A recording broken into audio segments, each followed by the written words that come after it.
इस पूरे अभियान आंदोलन में 29 तारीख को मेरे भरोसे पर जब छात्र यहाँ जुटे,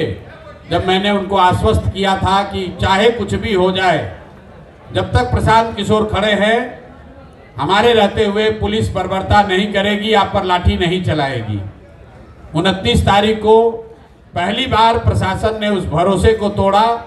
क्योंकि मेरे हट जाने के बाद, इस जगह से जाने के बाद बच्चों पर फिर से लाठी चली। उसके बाद से जैसा आपको मालूम है 2 तारीख से हमने आमरण अनशन शुरू किया है और उस दौरान सरकार की ओर से कुछ पहल भी हुई। माननीय राज्यपाल महोदय भी बच्चों से मिले, मुख्य सचिव भी मिले, लेकिन अभी तक कुछ उसमें सरकार की ओर से इस मुद्दे का समाधान निकालने के लिए कोई प्रयास नहीं किया गया है। इस अनशन के दौरान 5वें 6वें दिन जो गांधी मैदान में हुआ वो मीडिया और बिहार के लोगों के सामने है। तो 4-5 दिन सोचने समझने के बाद अब हम लोगों ने ये तय किया है कि सिर्फ अब छात्रों की लड़ाई लड़ने से बात नहीं बनेगी, कहीं न कहीं बिहार में गांधी जी के बताए हुए रास्ते को लेकर आगे चलने की जरूरत है। समाज में लोगों को जगाने समझाने की जरूरत है। इसलिए आज से यहाँ से जनसुराज के साथियों के साथ, अपने छात्र मित्रों के साथ हम लोग इस सत्याग्रह की शुरुआत कर रहे हैं, जिसमें अब मैं गांधी मैदान से तो पुलिस ने उठा दिया, लेकिन अब मैं जहाँ रहता हूँ उसको छोड़कर इसी आश्रम में जो आप ये व्यवस्था देख रहे हैं, जो अभी बनने की प्रक्रिया में है, अब यहीं पर रहेंगे और यहीं से जनसुराज का सारा कार्यक्रम चलाया जाएगा। लेकिन उससे बढ़कर ये इस जगह को हम लोग इस तरह से बनाना, विकसित करना चाहते हैं ताकि बिहार का हर वो व्यक्ति जो यहाँ की व्यवस्था से दुखित है, यहाँ की व्यवस्था का पीड़ित है, उन सारे लोगों के लिए ये प्लेटफॉर्म, ये आश्रम आवाज बने, उनके साथ हम लोग खड़े हो सके, उनके दुख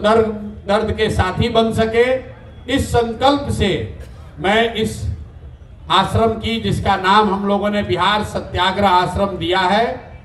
ताकि बिहार के समाज के हर उस वर्ग को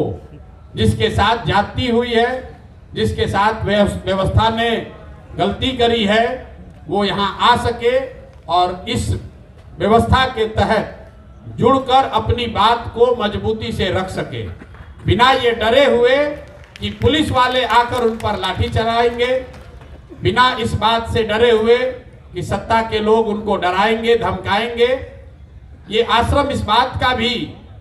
एक प्रतीक बनना चाहिए कि शांतिपूर्ण तरीके से बिहार में जो एक व्यवस्था बना दी है सरकार ने, कि जिसको भी व्यवस्था के से कोई शिकायत है, कोई भी कोई आवाज लगाता है, तो सरकार उसको उपद्रवी बताती है। सरकार उसको लॉ एंड ऑर्डर का मुद्दा बनाकर उन पर लाठी चलाती है। तो इस आश्रम को इसीलिए बजाबता सरकार से परमिशन लेकर, जिन साथियों का ये जमीन, जो लोग अपना होने का दावा करते हैं, उनको पैसा रेंट देकर, सरकारी रेंट देकर ये व्यवस्था मैंने बनाना शुरू किया है, ताकि बिहार का कोई भी समाज का वर्ग, वो वर्ग जो अपने आप को दुखी फील कर रहा है, अकेला फील कर रहा है, वो यहाँ आए, अपनी आवाज रखे, इस विश्वास से रखे कि जनसुराज, प्रशांत किशोर और हम सब युवाओं की ताकत और आवाज आपके साथ है। आपको व्यवस्था से डरने की जरूरत नहीं है, व्यवस्था में गलती और जाति करने वालों से डरने की जरूरत नहीं है। इस आश्रम को शुरू करने के पीछे एक संकल्प ये है कि आने वाले 8 हफ्तों में बिहार से 1 लाख युवाओं को, इसको याद रखिए, 1 लाख युवाओं को इस आश्रम में लाकर सत्याग्रह की ताकत और उसके द्वारा बिहार के समाज की चेतना को पुनर्जीवित करने के लिए ऐसे 1 लाख छात्रों को, युवाओं को यहाँ से प्रशिक्षित करेंगे, ताकि वो जाएं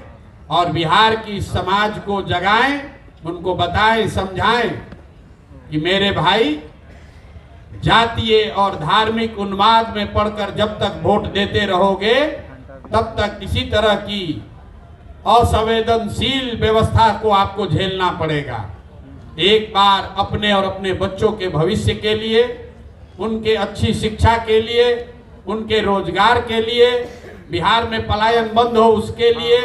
किसानों की समृद्धि हो उसके लिए, महिलाओं को रोजगार मिले इसके लिए, इन संकल्पों के साथ ये रास्ता युवाओं को मिले कि सत्याग्रह के जरिए इन संकल्पों को कैसे पूरा किया जा सकता है। इसी उद्देश्य से अगले 8 हफ्ते कम से कम इस आश्रम में रहेंगे, परमानेंट रहेंगे और यहीं से उन युवाओं के साथ मिलकर उनको प्रशिक्षित करके पूरे बिहार के समाज को जगाने समझाने का प्रयास किया जाएगा। और इसी संकल्प को लेकर अब इस सत्याग्रह की यहाँ से शुरुआत कर रहे हैं।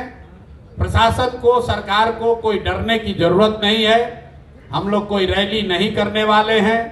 कोई धरना प्रदर्शन नहीं करने वाले हैं, सरकार पर कोई सड़कों पर तोड़ फोड़ नहीं करने वाले हैं, लेकिन बिहार में सत्य की राज की स्थापना हो इसके लिए युवाओं को जगाने समझाने वाले हैं।